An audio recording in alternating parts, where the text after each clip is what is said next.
கல்யாணம் serial next பிரேமோ என்ன மாதிரியான ட்விஸ்ட் ஆக்க போகுதுன்னு பார்க்கலாம்.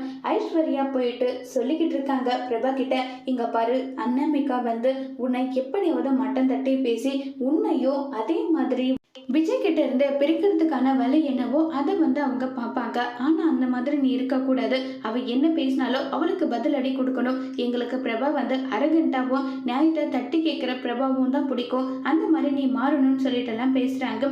அக்கா எப்படிக்கா அது வந்துன்றாங்க. ஏய் நீ தாண்டி இப்ப விஜயோட பொண்டாட்டி. உன் வாழ்க்கையை நீ காப்பாத்துறதுக்கு உன்னால என்ன வழி செய்ய முடியுமோ அந்த வழியை நீ செஞ்சுதான் ஆகணும். இதை தவிர உனக்கு வேற ஆப்ஷனே கிடையாது. அதை முதல்ல நீ புரிஞ்சுக்கணும்னு சொல்லிட்டு எல்லாம் பேசுறாங்க. இதை கேட்டதும் சரிக்கா நீ சொல்லிட்டுல இனி நான் பாத்துக்கிறேன்னு சொல்லிட்டு இருக்காங்க. அனாமிகா உட்காந்துட்டு நேரா பிரபா கிட்ட வேலை சொல்றாங்க. இங்க பாரு ஒழுங்கா எனக்கு டீ கொண்டு வான்னு சொல்லிட்டு உடனே பிரபா, இந்த வீட்டுல உனக்கு இருக்கிற உரிமையை விட பல மடங்கு உரிமை எனக்கு இருக்கு. நீ போயிட்டு எனக்கு டீ கொண்டு வான்னு சொல்லி பிரபா வேற லெவல்ல மாஸ் பண்றாங்க. இதை பார்த்ததும் உடனே வந்து அங்க கோவப்படுறாங்க.